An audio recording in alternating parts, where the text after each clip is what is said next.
The Hamish and Andy Show podcast. Powered by Amy. Lucky you're with Amy.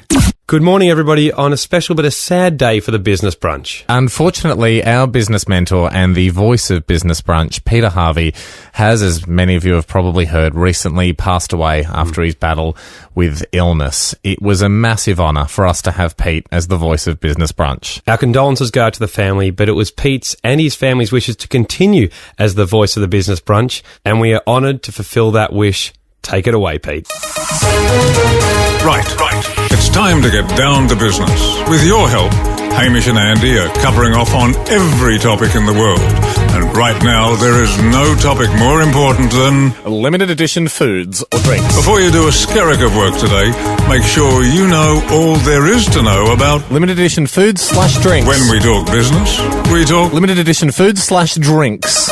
I'm Peter Harvey. This is Hamish and Andy's Business Brunch, and business starts now.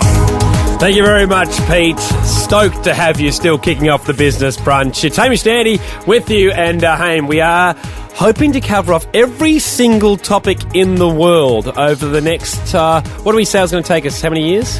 28 trillion topics, so that's about a trillion years. Okay. We don't like to work too hard. We're probably up to number 28 already. Yeah, absolutely. In fact, I'm going to call it, today is the 28th topic. Hey, we are so into this topic. You and I are on the regular show. I could do this for a year. We've had food scoops. We like that. Today, it's all about limited edition food and drinks. Some of my greatest memories in life involve limited edition foods or drinks. R.I.P. Chicken El Maco.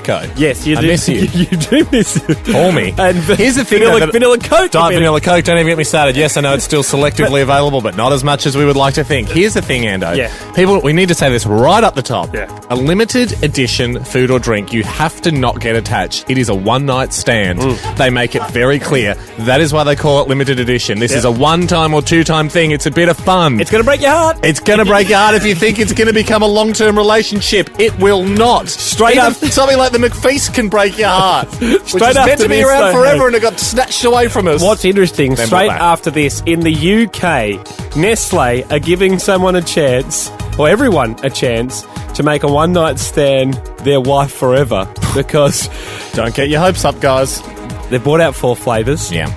The one that everyone votes for will become a regular flavour, and you've got an advocate for it straight after this on the Business Brunch. International business, next. And we've had a lot of talk about limited edition food and drinks that have existed. People are often very angry. They went away. They're upset.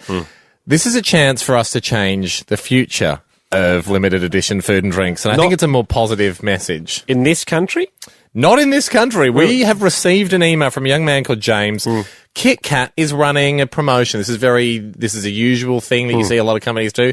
Therefore, 4 flavours of vying for contention of new Kit Kat Chunkies. Yeah, right. And then pick your favourite. And whoever's the favourite stays. And that creates hype. It creates like political parties. Yeah. But then generally after you lose the election, you might begrudgingly go over, or you might hate them forever. It's funny, you can't do that with other products, can you? You can't, with cars, for instance. Cars you don't is tough. see Honda bringing out 4 different types of cars. A local doctor at a doctor's surgery. Who will be the doctor that works here? Yes. Albert, you won. Everyone else has to get sacked.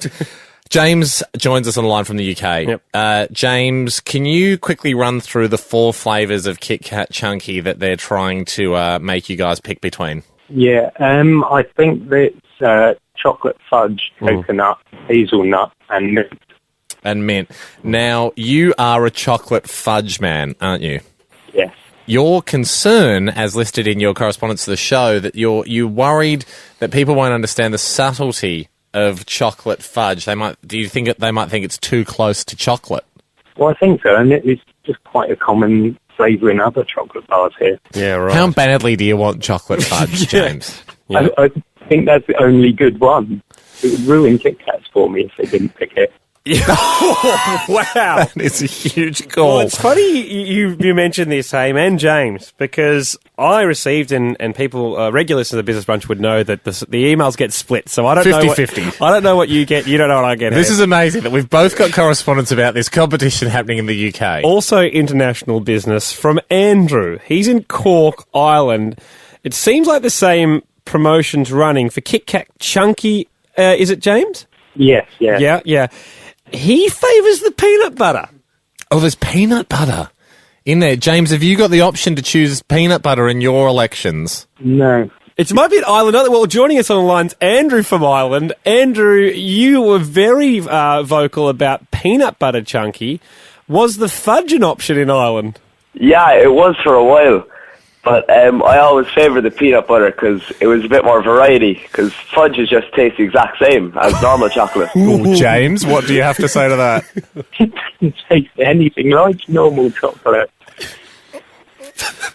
I don't get it.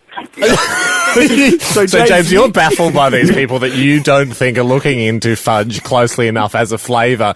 They just lump it straight in with chocolate. Now, as a show, we have the ability to endorse one flavour here. We can tell the international podcasters to throw their weight behind a flavour. I mean, I don't want to start another battle between the Republic of Ireland and the United Kingdom, but it does seem like the lines are drawn over peanut butter versus fudge, or certainly over the fudge issue. Well, why don't we give them both 10 seconds to plead their case, Haim? Yep. And then you and I, we're like Switzerland here. We're outside. We are just in another country. We can take them both unbiasedly. And then we'll decide what weight we'll put behind as a show, what flavour, perhaps. Okay, Andrew, for the argument for peanut butter, please feel free to take it away. Well, it's a lot more, you get a lot more variety with peanut butter. A lot of people are allergic to peanut butter, but if you're not allergic, it's one of the better combinations with chocolate. Like for all of us who can't eat peanut butter, it's a beautiful, beautiful thing. I like that you acknowledged anaphylactics. That's really bad luck to you guys. Not a lot of chances of any actual nuts being in the Kit Kat Chunky anyway, so it could be enjoyable for everyone. Okay, James from England, tell us why it should be fudge over peanut butter. Well, peanut butter's for sandwiches. Hot chocolate fudge is for chocolate. It's even got chocolate in its name. It's a very good argument. Haim, some deliberation between the two of us. Right. It's a wonderful argument. I just feel that James he's such a passionate advocate for fudge, and it really feels like the underdog flavour. Okay, everyone in the UK. Having said that, I am also very interested to try a peanut butter. Doesn't Chunky. matter. We're going with James, Ham. Are we? Everybody in the UK, if you're on the line, if you're on the fence on this thing, please put your favouritism behind the fudge chunky Kit Kat. There's nothing to say you can't change your name and vote for peanut butter, though, as well. I mean, in a perfect world, isn't there enough room for all of us? Andrew, thanks for joining us, mate. No problem, thanks. Thanks, James. You guys. See ya. Hamish and his business brunch. Now, look, we've got to be honest here. The kings of limited edition food and drinks, whilst the chocolate bar industry has a go at it, sometimes the cereal industry has a little go at it, I think it's safe to say that McDonald's reigns supreme as the company that have introduced our mouths and our minds and hearts to many, many new and wonderful foods over the years. Sometimes to be snatched cruelly away from us. There's no escaping that reality. But as we said in the opener, it is for a limited time. When you get to meet and greet Bon Jovi, you do not get to live with them forever. It is a limited, from what I've heard, you barely even get to say hi. But it is a limited time, and you have to savour it, and then all you've got is stories. We do take off our wide-brimmed black hats. I obviously like the Hamburglar to McDonald's ham. And in the hat is a hamburger. Well done, Hamburglar. So that's where you've been putting them. But there's a lot of frequently asked questions that have come in. So many questions about McDonald's. We thought we've got to get a representative from Macca's on the line to just ping a few business questions at them to sort out a lot of the things that people want to know. When's stuff coming back? How can I get my hands on such and such? This is Big Business. Big Business, and a brand new segment called Big Business. We're chatting to Laura here, representative from McDonald's. We couldn't get on to Ronald himself. Obviously, he's taking a sabbatical. Laura, how are you? Good, thanks, guys. How are you? Yeah, really good. We're very good. Laura, from Mayor McCheese's office, obviously it's a slow morning for the Mayor, and you've got a couple of moments to answer our questions. We really do appreciate you taking the time. First cab off the rank. I'm sure you get this all the time, Laura. Why can't shaker fries be permanent? Oh, look, we toss this up occasionally, and you never know, they might be. But look, I reckon the general thing with limited time offers is we talk to our customers all the time, and they say, look, they like us to change it up, they like variety, and changing things up keeps you keen as well. Fine. I do think that McDonald's is a bit like mum and dad. They do know what's best. Yeah, Because if I could have shaker fries all the time, I would. And I wouldn't. right. Then I wouldn't like him anymore. So it does keep him popular. Company Thank you. man Harry, who's emailed us in, Laura, and recognised 9 packs of nuggets of yesteryear. What brought on the additional nugget, obviously now it's a 10-pack, and was that inflation, keeping up with CPI? Why did you introduce an additional nugget to the pack? Oh, you just, if you share it as well, how do you split it? Even. If you're sharing, that's true, but obviously That's a really good point. people are used to 6-pack of nuggets, so was there any temptation to take it to 12?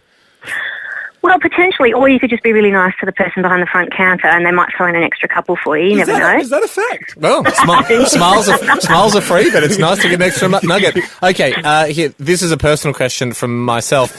In my career at eating McDonald's, I have eaten the McArabia, the McChorizo, the McIberico from Spain, the McGriddle burger, which is not that good, but it's a breakfast item. For a lot of them. Breakfast item in Japan, and the McPork, also in Japan for a limited time, was 100 yen only. Yeah. Has anyone eaten all the burgers across the world? Do you have a global champion? Oh, that's a good question. I reckon one of our menu directors, he's called Chef Dan, he's in the States. I reckon he would have had a fair whack at having all of the different types of burgers, but I haven't come across a customer, so maybe we should put a shout out for it and see if we can find one. Okay.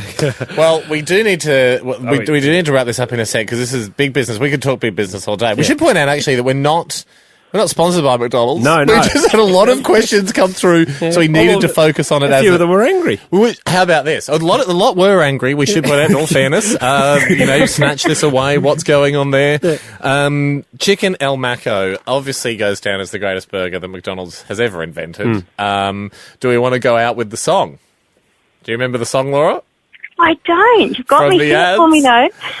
Well, Chicken El Maco tastes like a taco with chicken tender and wide. Thanks for joining us, Laura. Butter so crispy, can resist-y. That's where you go, Andy. No can resist-y. No can resist. Shut up. With spicy sauce and shaker fries. Thanks, Laura. All right. Apologies for the No end. pleasure, guys. No worries. Hopefully I've inceptioned you and you bring it back.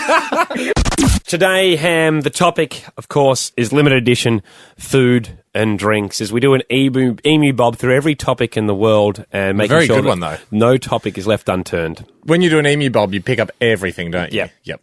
Like an emu. That's right. With your mouth. We are picking stuff up with our mouth and we're spitting it out.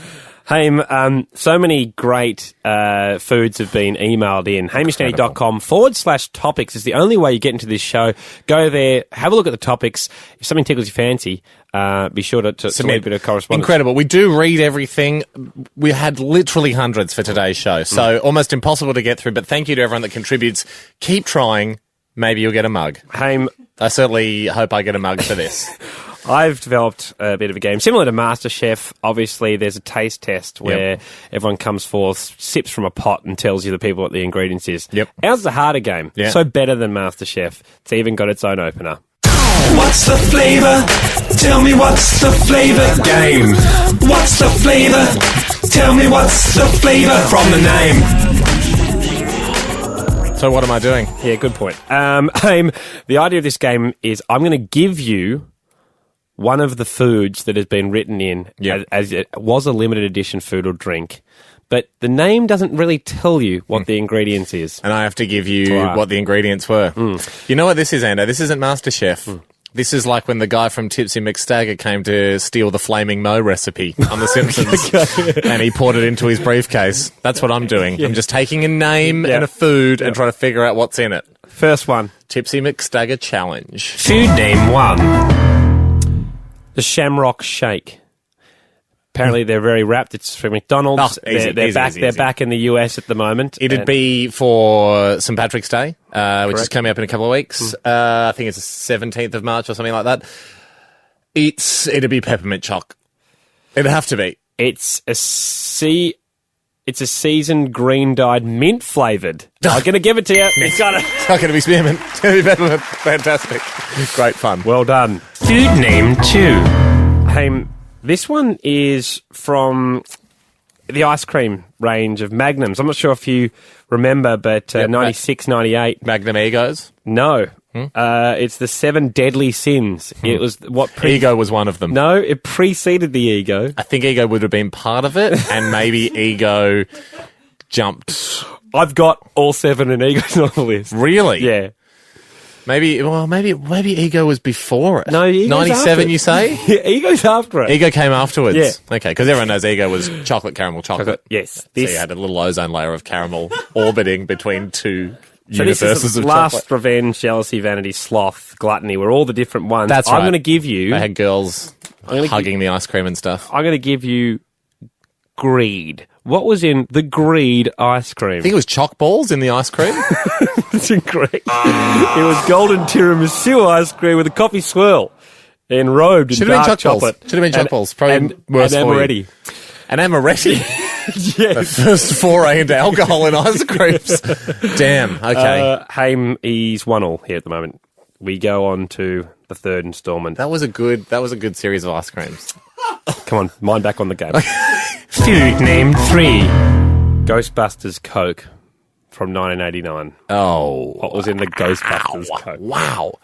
Never had one. Assume it's an American product. What would I do? Because I actually Coca-Cola? think I would be... It's a promotion through Coca-Cola, I should learn. A lot of great flavors were, you got the Shrek milkshakes. A lot of people were divided on that. But a lot of films are the kickoff point. And I do think I'd be a very good chef. Like, this would be my dream job, to be the guy that comes up with the new flavors. So it's either going to be green for ectoplasm, which is a big thing in the movie. Yeah. It's not going to be pizza flavored, even though Slimer liked eating pizzas. I think it's probably going to be green Coke. It's the same. They just said there was a ghost in the can. Shame on you, Coca-Cola. So it's carbonated with ghost farts. That's not an ingredient. Today's topic. One topic per show. One show per day. Yep. But taking Tuesdays a 3-day to Fridays. taking a 3-day weekend. Limited edition food and drinks is today's topics. More topics at hamishnanny.com. Be sure to go there and add your thoughts. And we'll put more topics up tomorrow. Haim, today's topic, there was one... we just played a bit of a food test game where I gave you a name. You had to tell me what was in it. The Outlaw Whopper was one from Hungry Jack's. One final one. Outlaw Whopper. Hungry Jack's, sometimes Burger King... do love to do an experimental Whopper. Yeah. If they are experimenting, I would say probably... Bearing in mind that the current Whopper, perfectly legal. But it's a... Law-abiding Whopper Whopper. with cheese is the classic. Exactly. It's the gold standard. But that's why it's sort of Maybe fun to even the trick it up. sheriff. It's sort of like having an old vintage car. It's kind of like, isn't this funny? We sort of made a new version. But the vintage will always be the classic. Yeah. I would say 5/8 of the time, Hungry Jack's goes a revamped Whopper or a themed Whopper. Then other times you get their smoky barbecue, their Western burgers, that sort of thing. Different sort of length bun and all that. The Outlaw Whopper, though, what would be in the Outlawed Whopper? What would make it so dangerous? It obviously, a machine gun would make it extremely dangerous, but, while stocks last. Because you're going to get a few of the 16-year-olds that work there nicking the guns. I just don't think they would have approved that at the top level. I don't think Jack, even being as hungry as he is and being a bit faint and low on blood sugar, Hungry Jack would not have approved that. Yeah, I think your thought's right there. It's got to be something, I think, to do with chili. I think it's got to be so hot that it's almost like it has mace in it, is what they want you to believe. It's going to be so hot it's almost illegal. Yeah. Is that what they've gone for? Chili Whopper. Well, Haim, I tracked down the ad for you. Oh, good. And bearing in mind that the usual Whopper has a sauce that is just mayonnaise and tomato sauce, this is what it is. Flavor you'd kill for. Wow. Introducing Hungry Jack's new Outlaw Whopper. A legendary flame-grilled Whopper served with sizzling high bacon, melted cheese, and a shot of HB spicy barbecue sauce. Okay. It's spicy. It's smoky. It's bad to the bone. The Outlaw Whopper and its partner in crime, the Kid. Nothing tastes better Junior. on the run. The burgers are better at Hungry Jack's. All right, I'm not going to give myself the win there. That's not a chili burger. It's a smoky it's a smoky barbecue themed because they want to go for a cowboy theme. Yeah. They've gone the Western interpretation of outlaw. Interesting. This is amazing. Actually, company man. I just like the Kid. The Kid is the Whopper Junior. Smaller burger. Here's the thing. We've got time for one piece of quick fast biz. Yeah. Harry, company Is it to man. do with the Whopper? It is. This has amazed me. Out of all the hundreds that have came in, we actually did have a reference to the Outlaw Whopper, or the Outlaw Whopper. Harry, company man Harry, has written in. He said, look, not too long ago, I was out on the town, very hungry, headed into Hungry Jack's for a classic feed. It was here I saw the poster for the limited edition Outlaw Whopper outside. When I made my order, the guy behind the counter was bamboozled and had to call the manager over.